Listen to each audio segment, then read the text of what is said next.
Production funding for Behind the Headlines is made possible in part by the WKNO Production Fund, the WKNO Endowment Fund, and by viewers like you.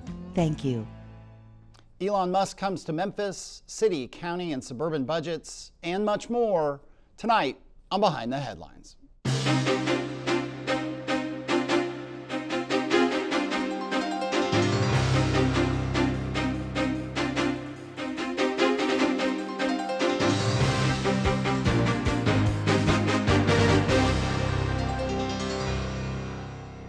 I'm Eric Barnes with the Daily Memphian. Thanks for joining us. I'm joined tonight by a roundtable of journalists talking about some of the biggest stories of the past few weeks. Up first, Toby Sells, news editor, Memphis Flyer. Thanks for being here again. Thank you for having me. Abigail Warren, reporter with the Daily Memphian. Thanks for being here again. Thanks for having me back. And along with Bill Dries, reporter with the Daily Memphian. We'll start with the Elon Musk news. xAI, one of the Elon Musk many companies, this one focused on AI, is investing, I think it's an indeterminate number, but it's $1 billion to $2 billion. It'll be the world's largest supercomputer, 100,000 chips in this massive facility going in where the old Electrolux factory was. Bill, your take, I mean, there were sort of rumors, there were noises, and there were sightings of Elon Musk in Memphis eating at various restaurants. Your take on it as it all developed? Well, and it got even harder to parse because, as people may remember, Elon Musk's brother ran a restaurant out at Shelby Farms, so there was some thinking, well, maybe he's just here to visit family, right? You know, but with the announcement made, there are probably more questions now than there were at the outset of this. And a lot of those questions, I think, reflect kind of the uncertainty about what this means economically for Memphis. Obviously, financial incentives are going to be involved in this, but how many jobs? Is this one of those plants where you just really turn something on and close the door and turn the lights off, and it does whatever it does without really too many people being there? So we don't know that. We know it's going to use a whole lot of water and a whole lot of electricity, although Doug McGowan, the CEO of Memphis Light, Gas and Water, says that the grid can handle whatever they're going to bring in. But there are, really the first critical comments on this came from environmental groups who were saying, well, we need to kind of be in the mindset of paying more attention to these massive uses of water from the aquifer, and is there gray water that could be used for it? So overall, I think there are more questions than answers right now. We'll come to Toby here in a second, talk about some of that, some more sort of facts. And I was at the Greater Memphis Chamber was very involved in this. They did a big presentation on it yesterday for the public. And their take is it will be over 200 jobs, very high paying jobs, and that there is the possibility of other companies related to Musk coming to Memphis, that this could be just the opening salvo. He runs many different companies. The ones people obviously know are Tesla and xAI, SpaceX, Starlink, the satellite phone company, and the Boring Company, which does massive tunneling. I think there's a couple others in there that I'm not remembering. Yeah, but he also runs X. Yeah, I didn't mention Twitter. And that is causing, I think, a lot of anxiety about this because of the way that he's run a company that, to be fair, a company that he acquired, not a company that he founded. But that is kind of causing people to look over their shoulder. Yeah. Oh, Toby, bring you in on this. A lot of folks out there have said this, and it's kind of goes to what Bill was saying. I think we kind of went the Jurassic Park process on this. We ask, could we do this, before we ask, maybe should we do this? And it's because a lot of his inflammatory remarks on Twitter and the way he's run his company, frankly. I mean, he is a vocal opponent of diversity, equity, and inclusion. Before that was even like a cool acronym. That's the bedrock of this community in Memphis, right? And he has said plainly that he is against this thing. Women say that Tesla is like an old boys club and alleged sexual harassment out there. Elon Musk himself has said that being gay is a lifestyle choice. In 2021, a federal jury awarded a man $137 million in a hostile work environment lawsuit because he was a contractor, he was a black operator elevator at Tesla, and he said his fellow employees, they were using the N-word, they were drawing swastikas and other things. Management refused to step in to do anything about this at all. It got so bad he finally filed a lawsuit, and a jury agreed with him. And management after that just said, well, the other employees were joking around, and didn't take it that seriously.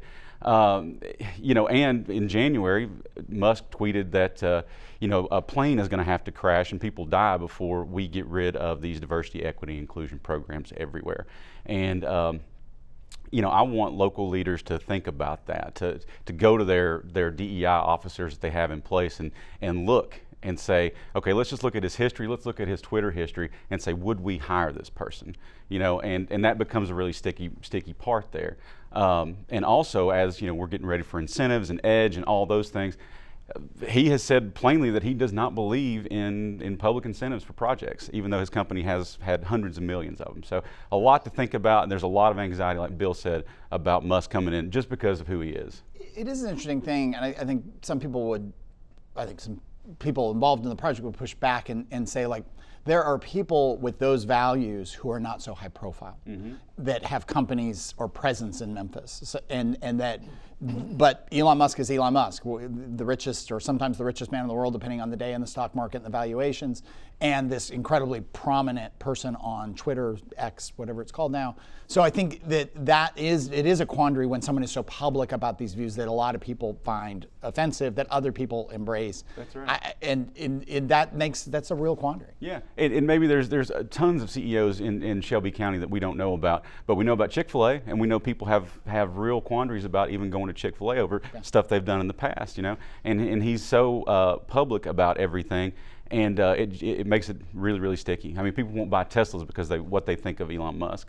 The other thing that I think is in play here is are we too optimistic about this? And we've certainly been accused of having these kind of announcements before. Electrolux came here in 2011. Right. Again, the facility that they're moving into, which is where this is going to be at, and all of the local leaders who were so up on Electrolux coming here, and this is the way forward, and we're on our way out of the recession.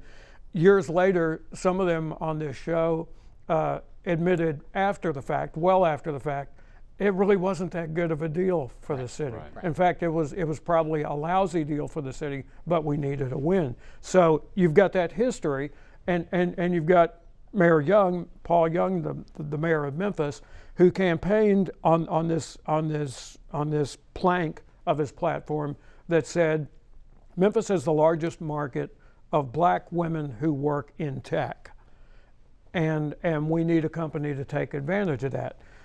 Is Elon Musk's company really going to take advantage of that? It's interesting on the on the incentives. It's not clear yet. A lot of these deals, when they come forward, it's all contingent on incentives. This is moving forward. They've been working out at the site. They've been putting money into it. There's gonna be, it's clear, some sort of incentives, but it's not even today. The story that Sam Hardiman and Sophia Surratt on our staff did. It's still not clear what sort of incentives they're going to ask for. It's also notable the state has said nothing about this. I mean, they haven't even tweeted something like, "Yay, Tennessee, we've got the world's biggest supercomputer coming to Memphis." Same with ECD, the governor's office. As of the time we're taping this, they hadn't really said much of anything. So the incentive thing is it's different than many of them. Electrolux is interesting too, and I think about it because we're coming up, you and I, Bill, on our 15th anniversary. Toby was on the show not long after, but so 15 years we've been doing Behind the Headlines, and I remember doing stories come September, I think it's 15. We'll go into our 15th year. The Electrolux was this poster child for, we're coming off the recession, we'll get this incredible manufacturing coming in, we're gonna have thousands of jobs, and then it just never achieved what it wanted. And I was talking to somebody recently who was very involved in the incentives and the time, worked in the administration that did that deal. They did put everything on the table in a kind of desperate, my word, not theirs, desperate way to get that job, get that plant and those jobs, and it didn't work out. There were no clawbacks, there was a lot of giveaways. This one and others, many, many others, that one really is the poster child for giving a lot away with no way to get it back.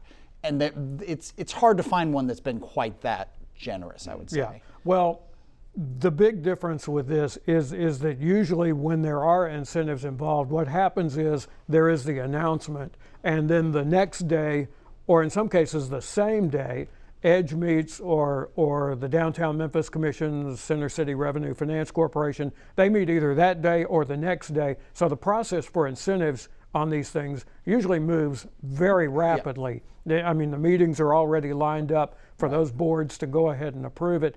And in this case, it's much different.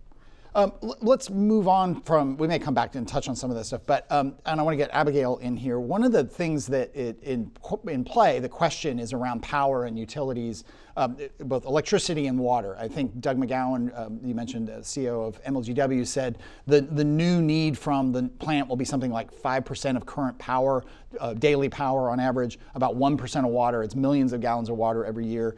The XAI is going to put its own gas turbines. I think some of them are already in there or about to be in there so that they can generate their own power. There's talk even that they'll be able to put some power back into the grid when they don't need everything from those turbines. A lot of things to kind of sort out. But this is all happening at a time when the suburbs are trying to get representation on the MLGW board. You very specifically cover Germantown and Collierville. Mike Palazzolo, the mayor of Germantown, has been a very vocal sort of advocate for, hey, we Germantown, major customer of MLGW. Why don't we have representation? Where does all that stand? Yeah, the suburbs make up about 30% of MLGW's customers, and so they provide electricity. And so really it's been a question for a while of why don't they have representation on the board? Why don't they have a voice? Why are they subject to Memphis? And so it's been a ask for a long time.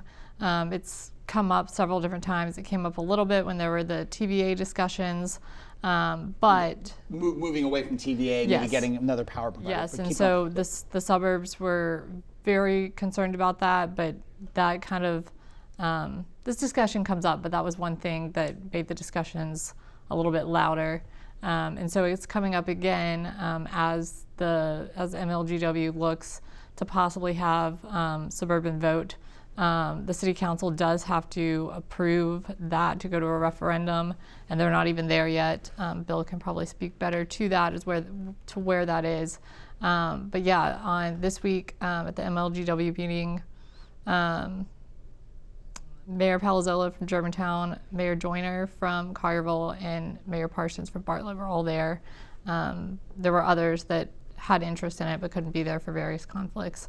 But it's been a long conversation and something that they've wanted for a long time. We'll talk with Bill in a second about the logistics of how that decision gets made by the city, which is the owner of MLGW. Tell me again, do the suburbs get their water through MLGW also? Germantown has its own water. Okay. Collierville, Oh yeah, because of we know that because of bad things last year. Collierville has its own water. How we forget so quickly. Collierville has its own water, and I believe Bartlett has its own water as well. So it is electricity. And a reminder to everyone that most of that electricity is actually MLGW getting it from the Allen plant owned by TVA. I got that right? Or the TVA grid in general. Or the TVA grid in general, thank you. So where are we in terms of the city council looking at this idea of bringing in, I think 2 seats is what's on the table. Right. There are maybe 9 MLGW board members right now? There are 5 voting members now. Like I said, 5 voting members now. Exactly. Keep going, I'm sorry. And by the city charter, all of those appointees by the mayor, confirmed by the council, must live within the city of Memphis. So the council had its first really serious open discussion, at least, about this in committee this past week. And the overwhelming reaction was hostility. And that's important because, as Abigail pointed out, this would be a ballot question that would go on the November ballot if the city council passes a referendum ordinance to put it on the ballot to amend the charter. This November. This November. There's still time. There's still time for that. There is not time to put it on in August, which we'll talk about later in other regards. Yeah. But yeah, it would be a November ballot question, and it really looks at the outset of this like there are not going to be the votes on the council to even put it on the ballot. Are they looking for voting seats yes. or just voting members? They have observers now. Right. When Doug McGowan became the CEO, he moved to have 2 voting two non-voting members from the suburbs on the board, and they are on there now. Toby, any take on the MLG of everything? No, sir. It's fine. Okay. And did I miss anything from the suburb perspective on that? Okay, so all that's moving forward. Let's stay with city and we maybe get to county. It is budget season. We'll talk a bit about the suburban budgets as well, which are less eventful. But the city budget, let's start there. You know, Paul Young came forward, the relatively new mayor, a month, 2 months ago, and said, well, we're looking at potentially a 75-cent tax increase. Lots of uproar, lots of pushback. Now we're in the real sort of meat grinder phase of trying to figure out what the budget's going to look like in terms of expenses and revenue. Where are we? The council members are whittling away at that 75-cent figure. Their goal is to get it down as much as they possibly can. I think they're probably still looking at some kind of property tax hike, but their goal is for it not to be anywhere near 75 cents. So they're looking at various things. The one that's gotten the most attention is the traffic ticket amnesty program, which would be about $140 million in unpaid tickets through the end of June. If you want to pay those tickets off at half of what you owe, then that option is available to you. Nobody thinks they're going to get all $140 million or even close to that. But if they did, it would be one-time only money. You would have the very same budget hole or need conceivably a year from now in the next budget season. One of the other things is maybe raising the city's car registration fee that you pay once a year, which is now $30. When people get new tags Right. through the county clerk, a lot of that goes to the county, Right. and this Right. portion goes to the city. Every city has a registration fee, Memphis included, and it's $30, and there is some talk of increasing that. That's a pretty complex path because it goes through the Shelby County Clerk's office, and the Shelby County Commission would probably also have to approve that hike. If it goes through the clerk's office, what could go wrong? I mean, it just seems like the Shelby County Clerk is a well-oiled machine right now. Yeah. There's a whole lawsuit against the Shelby County Clerk, which we'll try to get to here in a little bit with a hearing and then I think trial date in August, I believe. Yes. Yeah. Okay. Let's do the county budget real quick, and then so county budget, not as bad a situation, but they are talking about putting a hold on the commission is talking about maybe pausing on some of the big ticket investments in local schools and Regional 1. Right. The county commission had its big, easier to understand struggle a year ago when they voted to raise the wheel tax, the annual wheel tax, something else that's also on your car registration notice, by $25.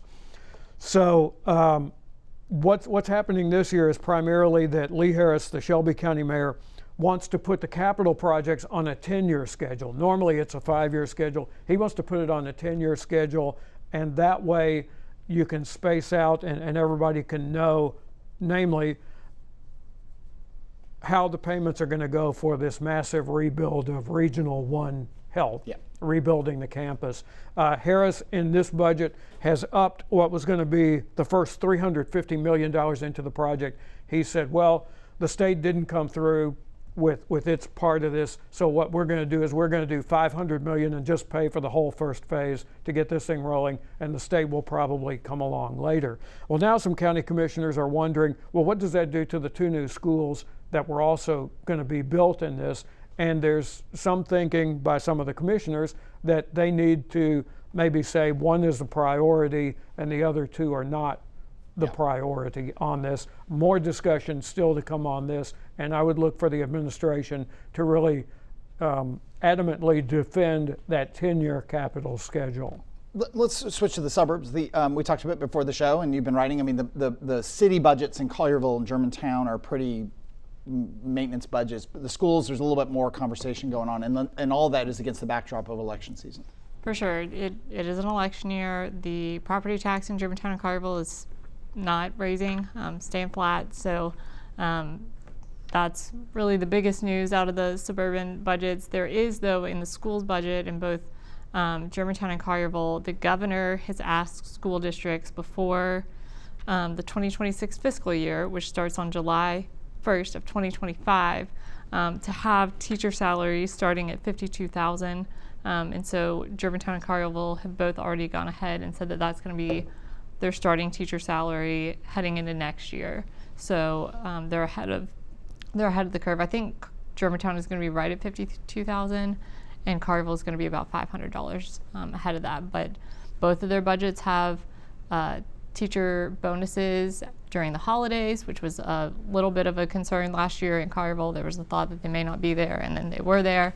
So yeah, that's the biggest news out of the budgets. The election season, the big stories are what for Germantown and Collierville, the areas you cover? In August, they have judge races. So Rhea Clift is facing against Justin G.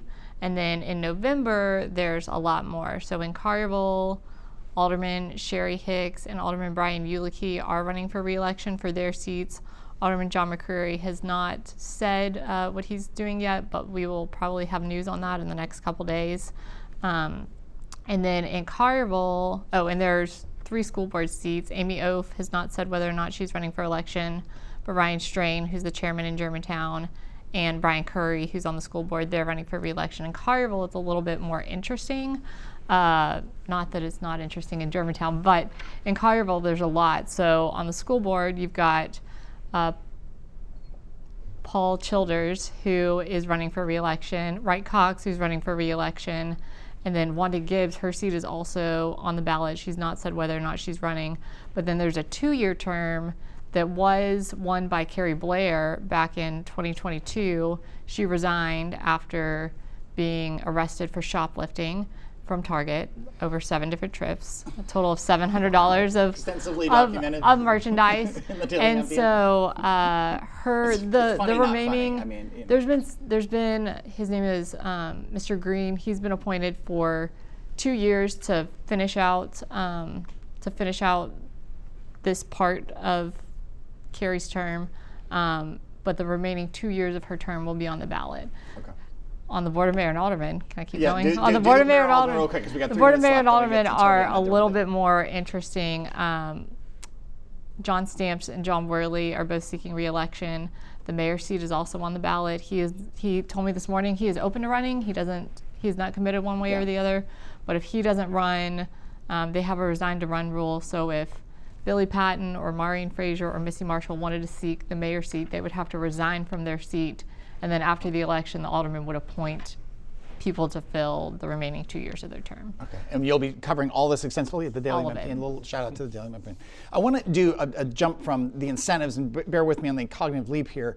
The other thing that came up in city budget season is that the fairgrounds redevelopment, the TDZ there, is underwater. It has been for a bit, about $2 million under what was projected in terms of the increased taxes that would come from that. The city's on the hook for that. There's some leases to apartments, hotels, and entertainment district. City council's really mad about it. There's also some more to come on that bill, and others are covering it. There's also the city is paying $2 million to the Grizzlies for operating shortfalls at the FedEx Forum this year, as they, and meanwhile renegotiating a lease. And these are the things that make people mad, Toby, about incentives and these programs and these investment districts and so on. But you did a story on the Memphis Medical District and the Edge. See, there was a cognitive leap, wasn't it? Wasn't that amazing? It came all the way around to the Edge District within the medical district, and it's really kind of a lot of very good things are happening.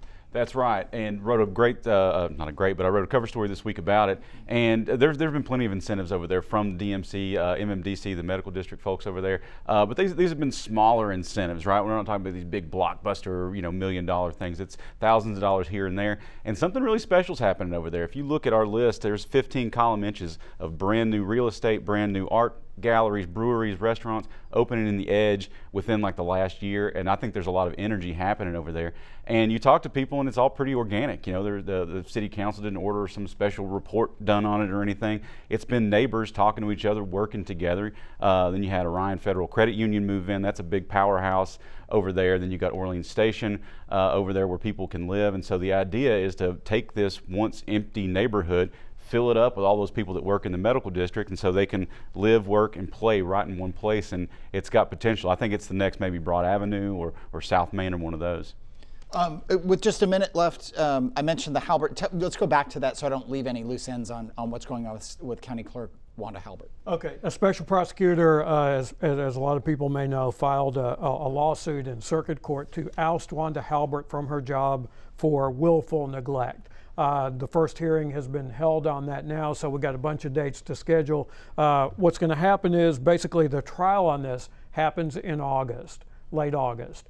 Before that, though, later this month in June, there's going to be a hearing on whether or not Wanda Halbert should be suspended from her position in the run-up to the trial until the trial is decided. And again, WAMP cites a 2022 backlog in renewing vehicle registrations, many of them with car dealerships, closing of offices after leases lapsed in kind of strange ways, incorrect monthly revenue reports that prompted the state to come in and send an audit team to Memphis, and the reports were still wrong. So just to, Bill and others have been covering that. I mentioned the flyer is too. So there's a lot to follow there. That is all the time we have this week. In the next few weeks, we've got Juvenile Court Judge Sugarman coming on. We've got Memphis Shelby County School Superintendent Marie Fagans coming on. We've got a couple of the suburban school superintendents coming on. And we've got the interim president of CBU with everything they were sort of up against, and they seem to have turned that ship around. So join us in coming weeks, but that is all the time we have this week. Thanks, and we'll see you soon.